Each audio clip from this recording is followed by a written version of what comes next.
Hello বন্ধুরা, আশা করি তোমরা সবাই ভালো আছো এবং সুস্থ আছো। আজকে তোমাদের কাছে ব্যাকগ্রাউন্ড ডিজাইনিংয়ের আরেকটা মজাদার টিউটোরিয়াল নিয়েছি, যেটা হচ্ছে গ্রাস মানে ঘাস কি করে ক্রিয়েট করতে হয় 2D অ্যানিমেশনের জন্য। তো দেরি না করে শুরু করা যাক আজকের ভিডিও। তো সবার প্রথম দেখো আমি কি করছি, অ্যাডোব ফটোশপ খুলেছি এবং অ্যাডোব ফটোশপে আমি 2D অ্যানিমেশনের গ্রাস ক্রিয়েট করবো, মানে ঘাস ক্রিয়েট করব, ঠিক আছে। এবং কি করে করব সেটা তোমরা দেখো। সর্বপ্রথম আমি কী করবো, এখানে একটা ব্ল্যাঙ্ক লেয়ার নিলাম এবং এখানে আমি কি করব, পেন টুল নেব। পেন টুল পি প্রেস করলে পেন টুল আসে এবং পেন টুল নিয়ে আমি কি করছি, এখানে আমি একটা আগে বেসিক ঘাসের শেপ ড্র করছি, ঠিক আছে। এখানে বেসিক ঘাসের শেপ, ঠিক আছে, খুব একটা বড় কিছু না, সিম্পল জিনিস।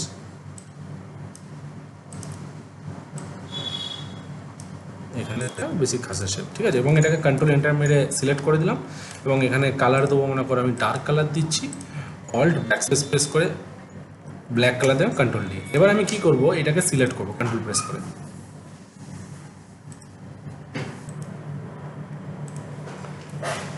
এবার আমরা কি করছি, এটাকে আমরা এডিটে গেলাম, এডিটে গিয়ে ডিফাইন ব্রাশ প্রিসেটস, ঠিক আছে, দেন ওকে। তো আমাদের কাছে দেখো কন্ট্রোল ডি প্রেস করে এখানে গ্রাসের একটা ব্রাশ তৈরি হয়ে গেল। এবার আমি কি করছি, ব্রাশটার মধ্যে ব্রাশটাকে আমি এখানে সেটিংসে যাবো। সেটিংসে গিয়ে আমি কি করব, স্ক্যাচারিং অপশানে ক্লিক করব। স্ক্যাচারিং অপশানে ক্লিক করে ঘাসটাকে ছড়াবো, দেখতে পাচ্ছ। শেপ ডাইনামিক্সে ক্লিক করলাম, এখান থেকে গিয়ে স্ক্যাচার যে কোনো একটা ছোটো বড়, ঠিক আছে, এরকম তোমার মর্জি মতো ছোটো বড় তুমি ইউজ করতে পারো, ঠিক আছে, কোনো অসুবিধা নেই। এই যে এখান থেকে একটুখানি চেঞ্জ করো, ঠিক আছে। এবার আমি ব্ল্যাঙ্ক লেয়ার নিলাম, ব্রাশটাকে এবার ছোটো করবো। তুমি কি করবে, সবার প্রথম লাইট কালার নেবে এখানে। এবার আমি দেখো সোজা এখানে অ্যাপ্লাই করছি, একদম সিম্পল। তারপরে কি করলে, এখানে আরেকটু কালারটা নিচে নামালে হালকা করে, আবার এখানে তুমি হালকা করে অ্যাপ্লাই করছো, এই দেখো, দেখতে পাচ্ছ, এইখানে তুমি অ্যাপ্লাই করছো, ঠিক আছে, হালকা করে। আবার তুমি কি করলে, এখানে একটু হালকা করে ডিপ নিলে, ঠিক আছে, দেখো এখানে ডিপ নিলে, দেখতে পাচ্ছ, এই দেখো, ঠিক আছে। আবার তুমি কি করলে, কালার জাস্ট উপর থেকে নিচে নামাতে হবে, যেমন আমরা গ্রেডিয়েন্ট কালার ইউজ করি ওরকম, ঠিক আছে। এবং এখানে একটু কী করলে, দূরের জিনিস ইয়ে হয়েছে, একটু ব্রাশটাকে বড় করলে, এই দেখো, আচ্ছা, এটা একটু ব্রাশটা অনেক বড় হয়ে গেছে, তাই আমি একটু ছোটো করে দিচ্ছি। এখান থেকে দেখি, এখান থেকে দেখতে পাচ্ছ, দেখতে পাচ্ছ। আবার এখানে একটু মিডিলে আমি একটুখানি আর একটু ডার্ক ইউজ করব, ঠিক আছে। না, একটু ব্রাশটাকে ছোটো করলাম, দেখো এখান থেকে হালকা করে এখানে, আচ্ছা, এখানে ইউজ করছে না, নিচের দিকে একটু ইউজ করছি, এরকমভাবে, দেখতে পাচ্ছ, এই যে, ঠিক আছে, এখানে হালকা হালকা করে এখানে।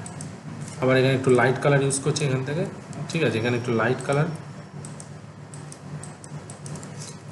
এতটাও লাইট লাগবে না, জাস্ট আমরা এখান থেকে হালকা করে এখানে একটুখানি চেঞ্জ করে দিচ্ছি, ঠিক আছে। একটু একটা জাস্ট একটা দুটো করে ক্লিক করবে, আর কিচ্ছু না এখানে। এই যে, আচ্ছা, এটা বড় হয়ে যাচ্ছে, একটু ছোট করে নেবে, ঠিক আছে। এই যে দেখতে পাচ্ছি, এখান থেকে জাস্ট হালকা করে, এই যে। দেখো বন্ধুরা, তোমাদের সামনে কি সুন্দর একটা ঘাস ক্রিয়েট হয়ে গেল, দেখতে পাচ্ছ।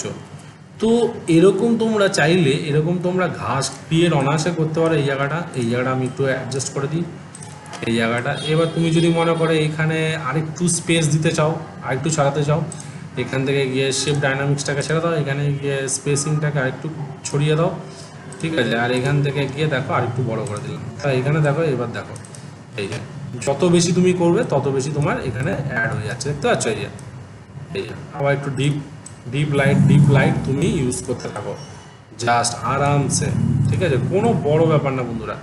তো দেখতে পাচ্ছ, এরকমভাবে তোমরা চাইলে খুব অনায়াসে ঘাস তোমরা ক্রিয়েট করে নিতে পারো, ঠিক আছে। এখানে এই যে আমরা এখান থেকে একটু আবার একটু কালার চেঞ্জ করছি এখান থেকে, এই যে আবার এখানে একটু ডিপ গ্রিন, এই যে, দেখতে পাচ্ছ। এবার তুমি এটাকে কি করো, এটাকে ফটোশপে গিয়ে ফাইলে গিয়ে এক্সপোর্টে যেতে পারো, এক্সপোর্টে বা সেভ অ্যাজে গিয়ে পিএনজি সেভ করে এটাকে তুমি ফটো অ্যানিমেটেড সিসিতে ইম্পোর্ট করে কাজ করতে পারো। তো আশা করি বন্ধুরা তোমরা এই ঘাস ক্রিয়েট করাটা তোমরা বুঝতে পেরেছো। যদি তোমাদের ভালো লেগে থাকে তাহলে অবশ্যই তোমরা এই চ্যানেলটিকে লাইক করো, কমেন্ট করো অ্যান্ড সাবস্ক্রাইব করতে ভুলো না। আমি পরবর্তীকালে তোমাদেরকে, ঠিক আছে, অ্যানিমেটেড সিসিতে কী করে ঘাস তৈরি করতে সেটা তোমাদেরকে শেখাবো, ঠিক আছে। আশা করি বন্ধুরা আজকের ভিডিও তোমাদের ভালো লেগে থাকবে। তো আজকের ভিডিও এখানেই শেষ করছি, চলো বাই।